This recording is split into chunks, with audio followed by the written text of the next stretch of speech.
Senator McCain.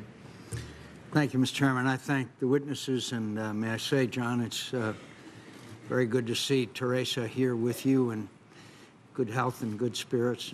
Thank you. So, Teresa, I apologize for what I'm about to do to John. John. Man, there's a setup. John, when you tell the enemy you're going to attack them, I'm not going to take any time on this. You tell the enemy you're going to attack them, they're obviously going to disperse and try to make it harder. I'm looking right here at a AP story report. Syria is said to be hiding weapons and moving troops. There's even open source reporting that they may be moving some of their assets into the Russian naval base. But let's not get that. It's ridiculous to think that it's not wise from a pure military standpoint not to warn the enemy that you're going to attack. Secretary Hagel in the Wall Street Journal today, we read the following. Pentagon planners were instructed not to offer strike options that could help drive Mr. Assad from power. The big concern is the wrong groups in the opposition would be able to take advantage of it, a senior military officer said. Is there any truth to that, Secretary Hagel? Senator, as I've said, the President asked us for a range of options, and we provided him a range of options. I'm asking if there's any truth to the Wall Street Journal. Our options were not limited to any. I would just ask if there's any truth to the story that's in the Wall Street Journal. No. Thank you. Secretary Kerry, in the same Wall Street Journal article, quote, the delay in providing arms to the opposition in part reflects a broader U.S. approach rarely discussed publicly, but that underpins its decision-making. According to former and current U.S. officials, the current administration doesn't want to tip the balance in favor of the opposition for fear the outcome may be even worse for U.S. interests than the current stalemate. Is that story accurate? No.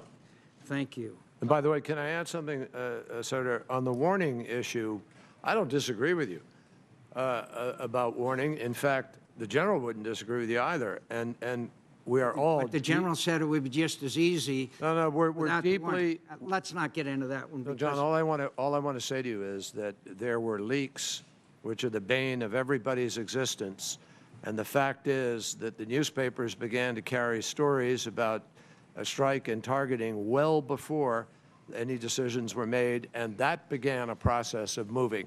So now, okay, there is at least... I got it. I really would like to move on to some more important questions, if you don't mind. I thought all your questions were important, John. Thank you, John. That's good. I'll try to remember that. The President said today that the purpose of the military action in Syria is not just to respond to Assad's use of chemical weapons, but to degrade his military capabilities as part of a broader strategy to change the momentum on the ground. And as the President said, quote, allow Syria ultimately to free itself. Do you agree with that assessment, John? I said up front, I've said several times here, there will automatically be, as a result of degrading his ability for chemical weapons, there will be downstream impact, which will have an impact on his military capacity. And to allow. So I agree with the President. Thank you. General Dempsey, you agree with that statement of the President's? I agree. I have never been told to change the momentum. I have been told to degrade capability. Do you think, General, that without a change in momentum that Syria ultimately could free itself, Secretary Hagel? Well, Senator, I think they all are connected. Degrading military capability, as you know, is a pretty significant part of momentum shifts. Secretary Kerry, John, over the weekend, the Wall Street Journal ran an important op-ed by Dr. Elizabeth Obegi. I hope you saw it. A Syria analyst at the Institute for the Study of War spent a great deal of time inside Syria, including just this month, and I want to read her assessment of the situation on the ground. And I quote the story. The conventional wisdom holds that the extremist elements are completely mixed in with the more moderate rebel groups. This isn't the case. Moderates and extremists wield control over distinct territory. Contrary to many media accounts, the war in Syria is not being waged entirely or even predominantly by dangerous Islamists and al-Qaeda diehards. The jihadists pouring into Syria from countries like Iraq and Lebanon are not flocking to the front lines. Instead, they are concentrating their efforts on consolidating control in the northern rebel-held areas of the country. Moderate opposition forces, a collection of groups known as the Free Syrian Army, continue to lead the fight against the Syrian regime. While traveling with some of these Syrian Army battalions, I've watched them defend Alawi and Christian villages from government forces and extremist groups. They've demonstrated a willingness to submit to civilian authority, working closely with local administrative councils, and they've struggled to ensure that their fight against Assad will pave the way for a flourishing civil society.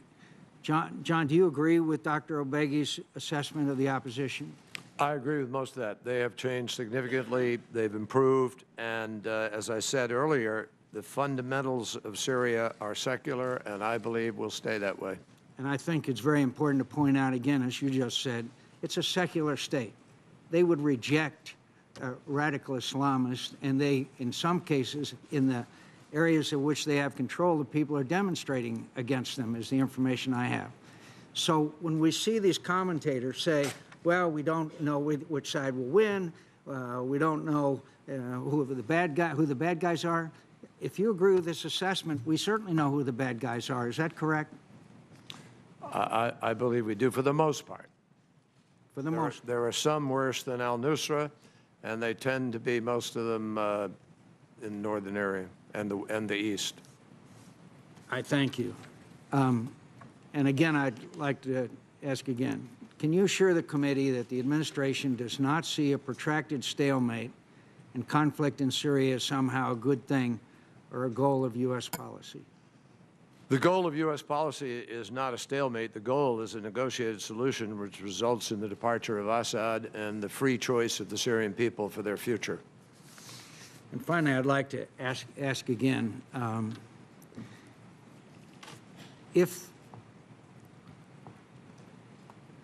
we reject this resolution, doesn't it send a serious, as you already said, a seriously bad message to our friends and allies alike? Encourages our enemies, and would dispirit our friends, particularly those fighting in Syria, but not only there, but around the world.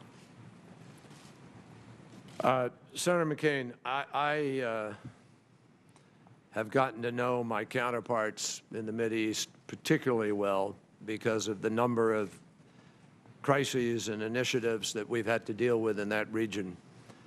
And I cannot emphasize enough how much they are looking to us now, making judgments about us for the long term, and how critical the choice we make here will be, not just to this question of Syria, but to the support we may or may not anticipate in the Mideast peace process, to the future of Egypt, to the transformation of the Middle East, to the stability of the region and other interests that we have. There's no way to separate one thing from all of the rest. Relationships are relationships, and they are integrated, and that's why this is so important. But I would also emphasize, if it's the wrong kind of resolution, it can do just as much damage, in my view. I thank you. I thank you.